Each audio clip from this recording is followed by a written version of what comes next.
You wake up, and before your feet even touch the floor, you already feel it. That weight, that heaviness that has no name.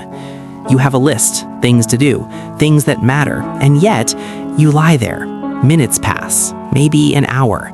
You tell yourself you'll start soon, but soon never comes. And the worst part? You know you're capable. You've seen yourself do incredible things. But today, nothing. Just stillness. Just that invisible wall between you and your own life. So you do what you always do. You call yourself lazy, weak, broken. But what if that word, lazy, was never yours to carry?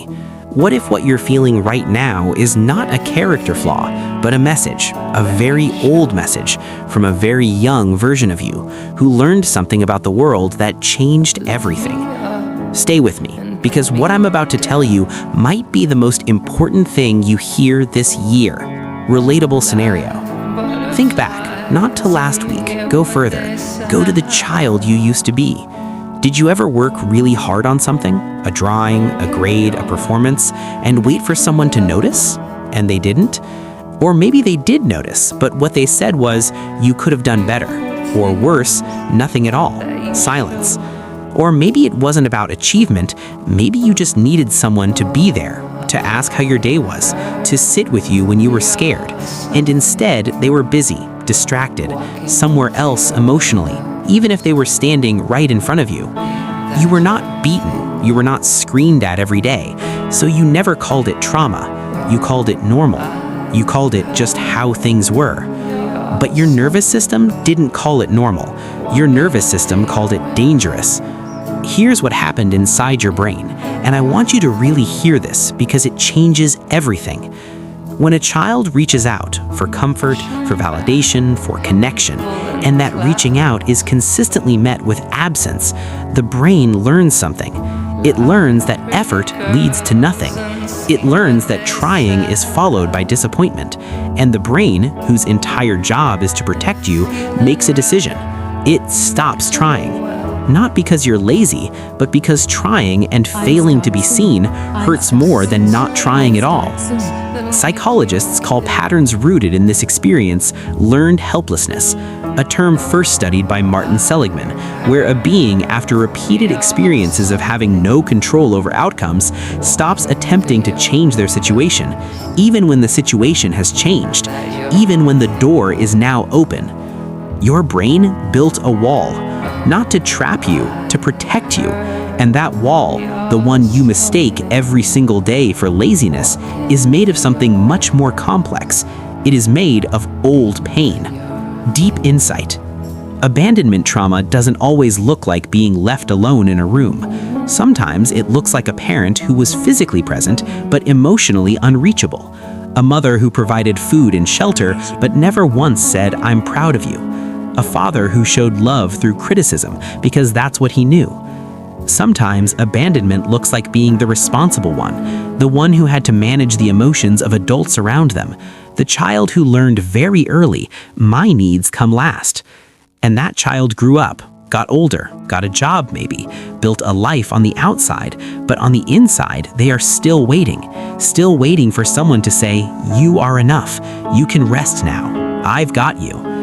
And because that voice never came from the outside, it never became an inside voice either.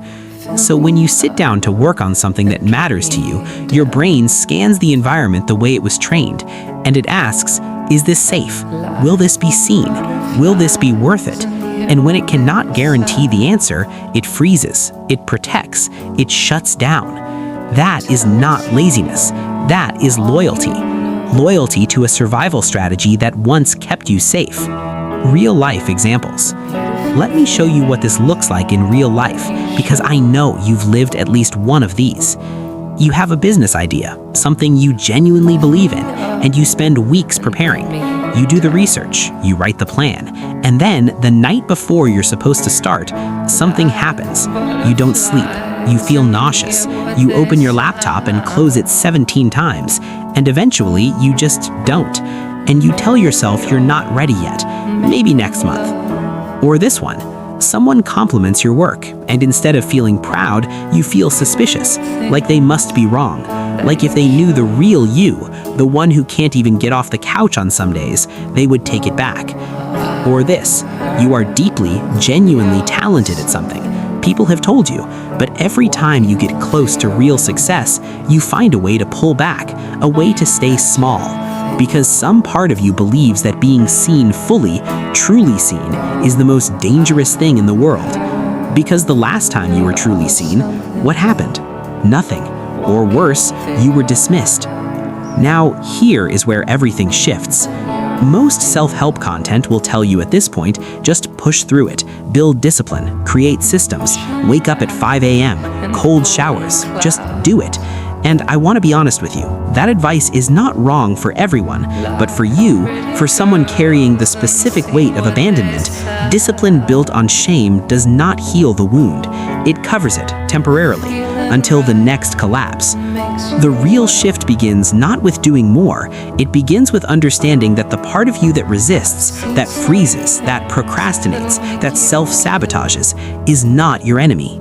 It is the youngest, most frightened version of you still standing in a room waiting to be chosen. And the work, the real work, is not to silence that part. It's to finally, for the first time, turn toward it and say, I see you, I know why you're scared, and I'm not going anywhere. That is where momentum begins, not from force, from safety. When your nervous system finally believes that it is safe to try, that failure will not mean abandonment, that visibility will not mean rejection, it stops building walls, and you stop feeling lazy because you never were. Conclusion. So let me ask you something before you close this video. What if you gave yourself one moment today not to be productive, not to fix everything, but just to acknowledge that you have been carrying something heavy for a very long time, something that was never yours to carry alone? You were not lazy. You were a child in a situation that required you to protect yourself, and you did, brilliantly. Your brain did exactly what it was supposed to. But you are not that child anymore, and the strategies that saved you then, they don't have to run your life now. The door is open, and this time, walking through it doesn't mean getting hurt. It means finally coming home to yourself. If this video spoke to something inside you, sit with that. You don't have to act immediately. Just notice. Notice what got heavy. Notice what felt familiar. Because awareness, real awareness, is always where healing starts. And if you want to go deeper into these patterns, the next video is already waiting for you.